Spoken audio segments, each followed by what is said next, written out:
तपस तीर्थ, इंद्र तीर्थ और वृषाकपि एवं अब्ज तीर्थ की महिमा।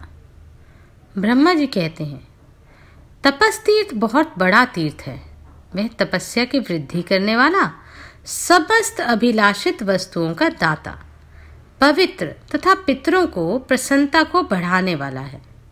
इस तीर्थ में जो पापनाशक घटना घटी है उसे बतलाता हूँ, सुनो। ऋषियों में अग्नि और जल की श्रेष्ठता को लेकर परस्पर संवाद हुआ। एक पक्ष कहता था जल श्रेष्ठ है और दूसरे पक्ष के लिए अग्नि की श्रेष्ठता का प्रतिपादन करते थे। अग्नि की श्रेष्ठता बतलाने वाले अपनी युक्तियां इस प्रकार उपस्थित करते थे। अग्नि के बिना जीवन कहाँ रह सकता है, क्योंकि अग्नि ही जीवन रूप है, आत्मा और भविष्य भी वही है। अग्नि से ही समस्त जगत की उत्पत्ति होती है। अग्नि ने समस्त विश्व को धारण कर रखा है। अग्नि ही ज्योतिर्मय जगत है। अतः अग्नि से बढ़कर दूसरा कोई भी अत्यंत पावन देवता नहीं है।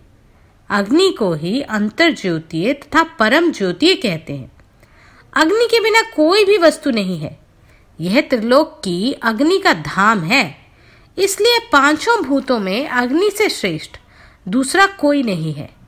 नारी की योनि में पुरुष जो वीर स्थापित करता है और उसमें जो देह आदि के निर्माण की शक्ति होती है, वह सब अग्नि की ही है। अग्नि देवताओं का मुख है, अतः उससे बड़ा कुछ भी नहीं। दूसरे वेदवादी पुरुष जल को श्रेष्ठ मानते थे। उनका कहना था, जल से ही अन्न की उत्पत्ति होती है और जल से ही मनुष्य शुद्ध रहता है। जल ने ही सबको धारण कर रखा है, अतः जल को माता मानना चाहिए। पुराण वेताओं का कथन है कि जल ही तीनों लोकों का जीवन है। जल से ही अमृत उत्पन्न हुआ है और जल से ही औषधियां होती हैं। इस प्रकार एक पक्ष अग्नि को श्रेष्ठ करता था और दूसरा पक्ष जल को। यूं ही मीमांसा करते हुए एक दूसरे के विरुद्ध तर्क उपस्थित करने वाले वेदवादी ऋषि मेरे पास आकर बोले, भगवान, आप तीनों लोकों के प्रभु हैं, बतलाइए अग्नि श्रेष्ठ है या जल? मैंने कहा, दोनों ही इस जगत में परम पूजनीय हैं। दोनों से जगत उत्पन्न होता है। दोनों से हव्य और अमृत का प्राकट्य होता है। दोनों से ही जीवन है। दोनों ही शरीर को धारण करने वाले हैं। इनमें परस्पर कोई विशेषता नहीं है। दोनों समान रूप से ही श्रेष्ठ माने गए हैं। मेरे कथन से यह बात सिद्ध हुई कि दोनों ही श्रेष्ठ हैं, कोई एक नहीं। परंतु वे ऋषि ऐसा ही मानते थे कि इन दोनों में से एक ही श्रेष्ठ है। अतः उन्हें मेरी बातों से संतोष नहीं हुआ। तब वह क्षीर सागर में शयन करने वाले शंख चक्र गदाधारी भगवान विष्णु के पास गए और नाना प्रकार के स्तोत्रों से उनकी स्तुति करने लगे। ऋषि बोले, जो भविष्य में होने वाला है, जो जन्म ले चुका है तथा जो अभी गर्भ में प्रविष्ट हुआ है, उन संपूर्ण भुवनों को जो सदा अपनी ज्ञान दृष्टि में रखते हैं, यह चित्र विचित्र रूपों वाले समस्त त्रिलोकी के अंत में जिनके भीतर लीन होती है, जिन्हें महर्षिगण अक्षर, सनातन, अप्रेमेय तथा वेद वैद्य बतलाते हैं, जिनकी शरण में गए हुए प्राणी अपने अभिष्ट पदार्थों को प्राप्त कर लेते हैं, उन परमार्थ वस्तु रूप परमेश्वर की हम शरण लेते हैं। जगत निवास महाभूतमय जगत में जो भूत सबसे प्रधान और श्री विष्णु का स्वरूप है, जिसे योगी भी नहीं जान पाते, उसी का प्रतिपादन करने के लिए ये महर्षिगण यहाँ आए हुए हैं। आप यहाँ सत्य को प्रकट करें जगदीश्वर। आप संपूर्ण देहधारियों के अंतरात्मा हैं। आप ही सब कुछ हैं। आपसे ही यह संपूर्ण जगत स्थित है। तथापि कितने आश्चर्य की बात है कि प्रकृति से प्रभावित होने के कारण कोई कहीं भी आपकी सत्ता का अनुभव नहीं करते। वास्तव में आप बाहर और भीतर सब ओर विद्यमान हैं। संपूर्ण विश्व के रूप में आप ही सब ओर उपलब्ध हो रहे हैं। ऋषियों के इस प्रकार स्तुति करने पर जगजननी देवी वाक अर्थात आकाशवाणी ने कहा, तुम लोग तपस्या, भक्ति और नियम के साथ दोनों की आराधना करो। जिसकी आराधना से पहले सिद्धि प्राप्त हो वही भूत सबसे श्रेष्ठ कहा जाएगा। बहुत अच्छा कहकर संपूर्ण लोकमान्य महर्षि वहां से चले गए। वे थक गए थे, उनका अंतकरण खिन्न हो रहा था। उन्होंने उत्तम वैराग्य का आश्रय लिया और तपस्या करने का दृढ़ संकल्प लेकर वे सब त्रिभुवन को पवित्र करने वाली जगजननी गौतमी के तट पर आए और जल देवता तथा अग्नि देवता की पृथक पृथक पूजा करने को उद्यत हुए। जो अग्नि के पूजक थे वे जल के पूजन में प्रवृत्त हुए। उस समय वहां वेद माता देवी वाणी सरस्वती ने कहा, जल से ही शुद्धि होती है। जो अग्नि के पूजक हैं वे विचार तो करें, बिना जल का पूजन कैसा? जल होने पर ही मनुष्य सब कर्मों के अनुष्ठान का अधिकारी होता है। वेद वेता पुरुष जब तक शीतल जल में श्रद्धा पूर्वक स्नान नहीं कर लेते तब तक अपवित्र, मलिन एवं शुभ कर्म का अनादिकार करता रहता है। इसलिए जल सबसे श्रेष्ठ है, उसे माता की पदवी दी जाती है, अतः जल ही श्रेष्ठ है। वेदवादी ऋषियों ने यह आकाशवाणी सुनी। इससे उन्हें निश्चय हो गया कि जल ही श्रेष्ठ है। जिस तीर्थ में यह ऋषि सत्र संपन्न हुआ उसे तपस तीर्थ और सत्र तीर्थ भी कहते हैं। अग्नि तीर्थ और सारस तीर्थ भी उसी के नाम है। वहां 1400 पुण्यदायक तीर्थों का निवास है। उनमें किया हुआ स्नान और दान स्वर्ग एवं मोक्ष की प्राप्ति कहलाता है। जहां आकाशवाणी ने ऋषियों का संदेह निवारण किया था वहां सरस्वती नाम की नदी प्रकट हुई जो गंगा में सम्मिलित हुई। सरस्वती और गंगा के संगम का महात्म्य बतलाने में कौन मनुष्य समर्थ हो सकता है? गौतमी तट पर इंद्र तीर्थ के नाम से जो प्रसिद्ध तीर्थ है, पूर्व काल में नमुची नामक दैत्य देवराज इंद्र का प्रबल शत्रु था। वह मद से उन्मत्त रहता था। एक बार इंद्र के साथ उसका युद्ध हुआ। इंद्र ने फेन से उसका मस्तक काट डाला। वज्र रूपधारी फेन शत्रु का मस्तक काटने के पश्चात गंगा के दक्षिण तट पर गिरा और पृथ्वी को छेदकर रसातल में समा गया। रसातल में जो गंगा जी का जल है वह संपूर्ण विश्व को पवित्र करने वाला है। वज्र ने पृथ्वी को छेदकर जो मार्ग बना दिया था उसी मार्ग से वह पाताल गंगा का जल पृथ्वी के ऊपर निकाल लाया। उसी को फेना नदी कहते हैं। गंगा जी के साथ जो उसका पवित्र संगम हुआ वह संपूर्ण विश्व में विख्यात है। गंगा यमुना के संगम की भांति वह भी समस्त पापों का नाश करने वाला है। वहां स्नान करने मात्र से हनुमान जी की उपमाता, जिनका मुख बिलाव का सा हो गया था, उस संकट से मुक्त हुई। इस तीर्थ को मार्जर तीर्थ और हनुम तीर्थ भी कहते हैं। उसका उपाख्यान पहले किया जा चुका है। अब वृषाकपि और अब्जक तीर्थ की कथा सुनो। हिरण्य नाम से विख्यात एक दैत्यों का पूर्वज था। वह तपस्या करके संपूर्ण देवताओं से अजय हो गया था। हिरण्य बड़ा भयंकर दैत्य था। उसका बलवान पुत्र महाशनि के नाम से विख्यात था। वह भी देवताओं के लिए सदा दुर्जय था। उसकी स्त्री का नाम पराजिता था। एक बार महापराक्रमी महाशनि ने युद्ध के मुहाने पर ऐरावत सहित इंद्र को परास्त किया।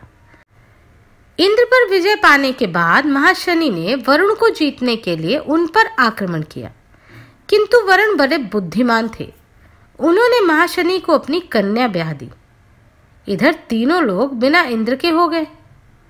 तब सब देवताओं ने मिलकर सलाह की कि भगवान विष्णु ही पुनः इंद्र को ले सकते हैं, क्योंकि वे ही दैत्यों के हंता हैं, मंत्र दृष्टा भी वे ही हैं, अतः वे ही दूसरों को भी इंद्र बना देंगे।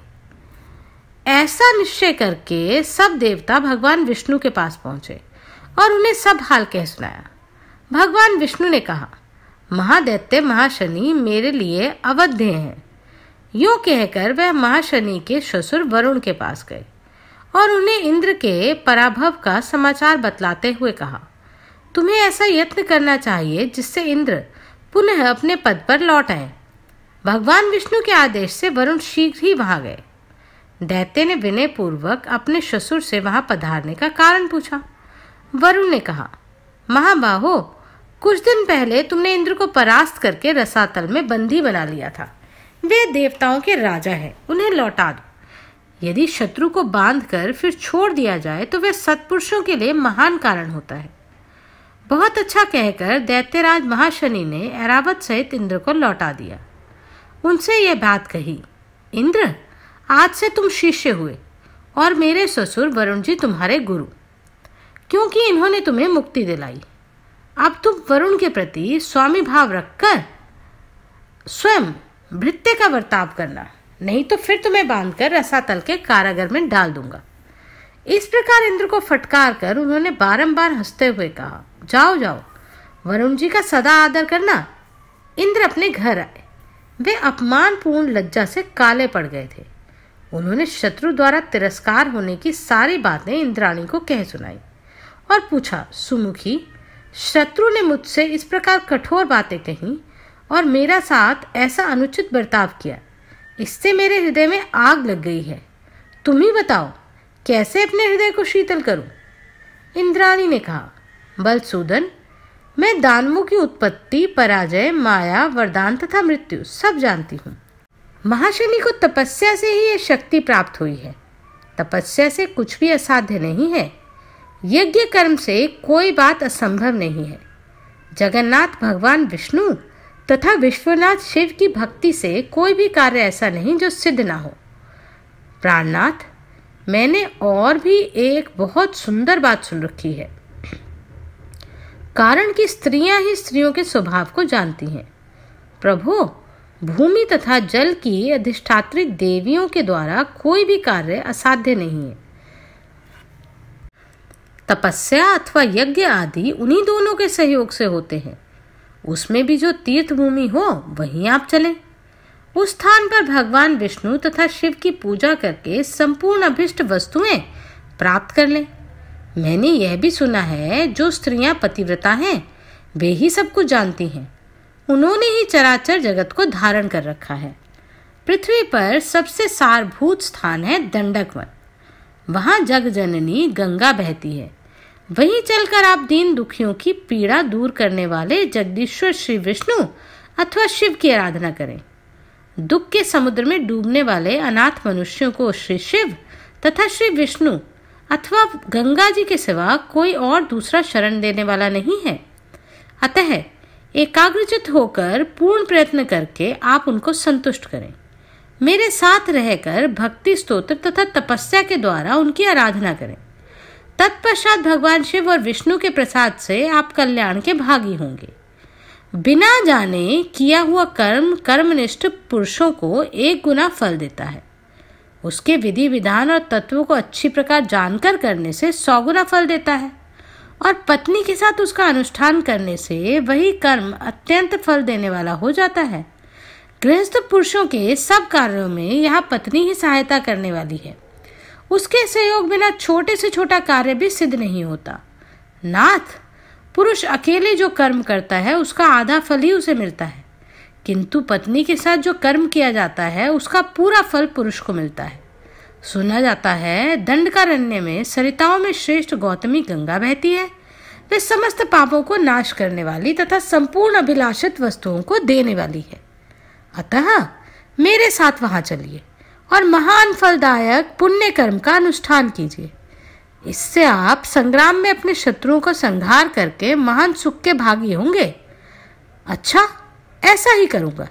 यूं कहकर अपने गुरु बृहस्पति और पत्नी शची को साथ ले इंद्र जग जननी गौतमी के तट पर आए। दंडकारण्य के भीतर उनकी पावन धरा का दर्शन करके इंद्र बड़ी प्रसन्नता के साथ बोले, देवादिदेव शिव की प्रसन्नता के लिए तपस्या करने का विचार अति उत्तम है तथा एकमात्र शिव के शरण होकर उनका स्तवन करने लगे। इंद्र बोले, जो अपनी माया से संपूर्ण चराचर जगत की सृष्टि, रक्षा और संहार करते हैं किंतु उसमें आसक्त नहीं होते, जो एक स्वतंत्र तथा अद्वैत चिदानंद स्वरूप हैं, वे पिनाकधारी भगवान शंकर हम पर प्रसन्न हो। वेदांत के रहस्यों को भली भांति जानने वाले सनकादि मुनि भी जिनके तत्वों को ठीक ठीक नहीं जानते, वे संपूर्ण अभिष्ट वस्तुओं के दाता अंधकासुर विनाशक पार्वतीपति भगवान शिव हम पर प्रसन्न हो। जब पाप, दरिद्रता, लोभ, याचना, मोह और विपत्ति आदि अनंत सांसारिक दुख प्रकट हुए, उनका प्रभाव फैलने लगा और उनसे संपूर्ण जगत व्याप्त हो गया, तब यह सब अवस्था देखकर देवेश्वर महादेव जी बड़े चकित हुए और देवी से बोले, लोकेश्वरी, यह संपूर्ण जगत नष्ट होने जाता है, तुम इसकी रक्षा करो। लोक माता उमा, तुम सबको कल्याण देने वाली, उत्तम ऐश्वर्य से युक्त, परम कल्याणमयी तथा संपूर्ण जगत की प्रतिष्ठा हो। वरदायिनी, तुम्हारी जय हो। तुम लोग समाधि, परम मुक्ति, स्वाहा, स्वधा, स्वस्ति, अनादि, सिद्धि, वाणी और बुद्धि तथा अजर अमर हो। मेरी आज्ञा के अनुसार तीनों लोकों में विद्या आदि रूप में तुम रक्षा करती रहो। तुमने ही प्रकृति रूप से इस विचित्र त्रिलोक की सृष्टि की है।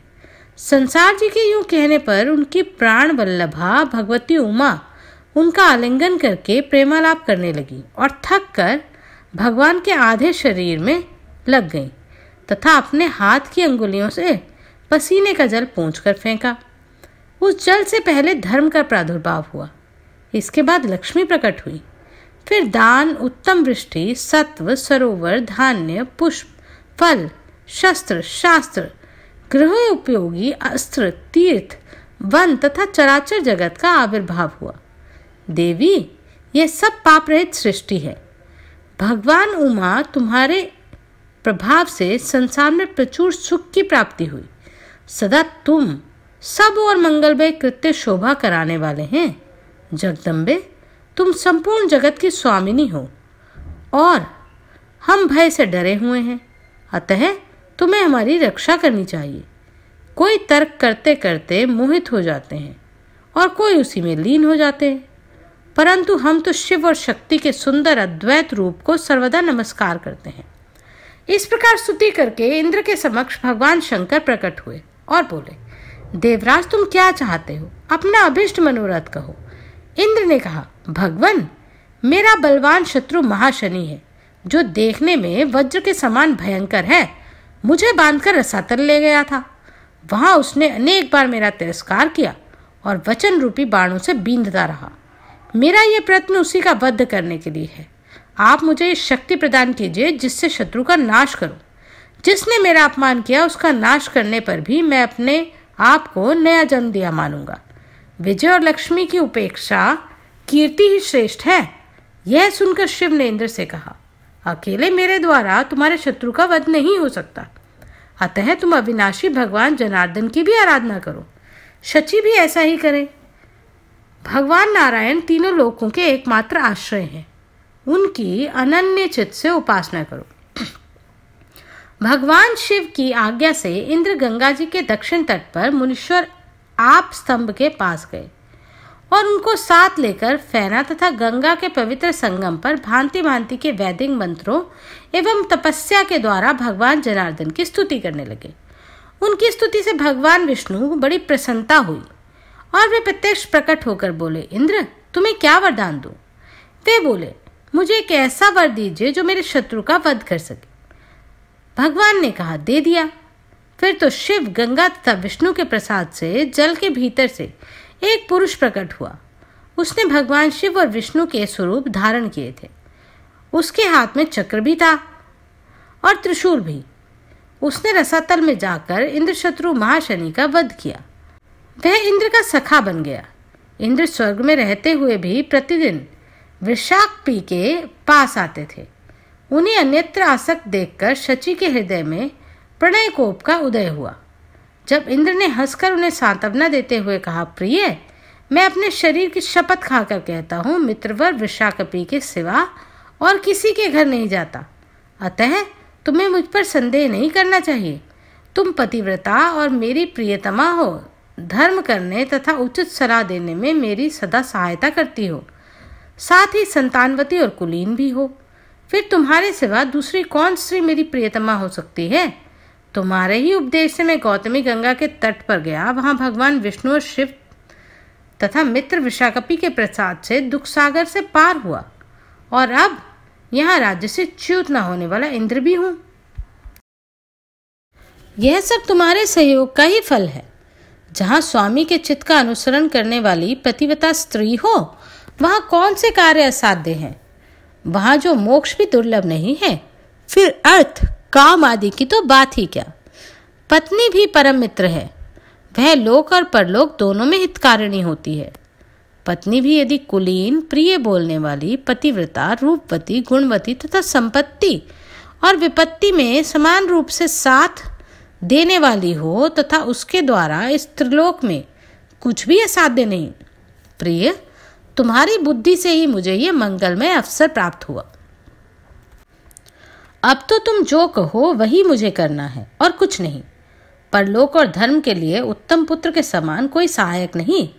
संकट में पड़े हुए पुरुष के लिए स्त्री के समान दूसरी कोई औषधि नहीं। निःश्रेयसी पद की प्राप्ति तथा पाप से मुक्ति कराने के लिए गंगा के समान कोई नदी नहीं। धर्म, अर्थ, काम और मोक्ष की सिद्धि तथा पाप से छुटकारा पाने के लिए श्री शिव और श्री विष्णु के एकत्व ज्ञान से बढ़कर दूसरा कोई साधन नहीं। पतिव्रते, तुम्हारी बुद्धि से तथा श्री शिव, श्री विष्णु और गंगा के प्रसाद से मुझे ये सब अभिष्ट वस्तुएं प्राप्त हुई हैं। मैं समझता हूँ मेरे मित्र के बल से अब ये इंद्रपद स्थिर रहेगा।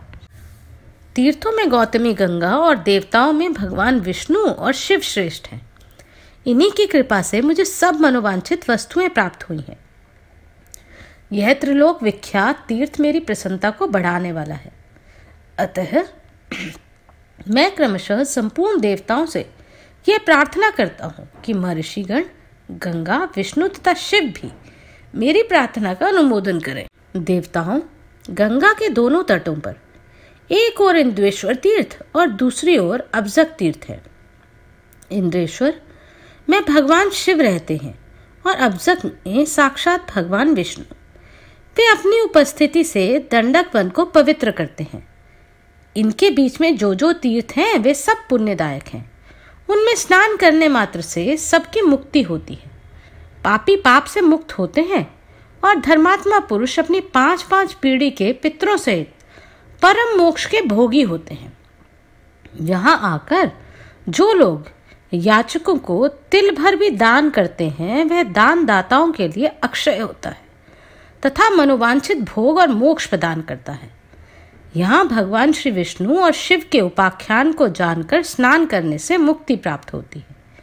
यह उपाख्यान धन, यश, आयु, आरोग्य और पुण्य की वृद्धि करने वाला है। जो लोग इस तीर्थ के महात्म्य को सुनते और पढ़ते हैं वे पुण्य के भागी होते हैं। उन्हें इसी जीवन में भगवान विष्णु और शिव की स्मृति प्राप्त होती है, जो समस्त पाप राशि का संहार करने वाली तथा जिसके जितेंद्रिय एवं मनोजयी मुनि भी प्रार्थना करते हैं। इंद्र के इस कथन पर अनुमोदन करते हुए देवताओं और ऋषियों ने कहा, ऐसा ही होगा।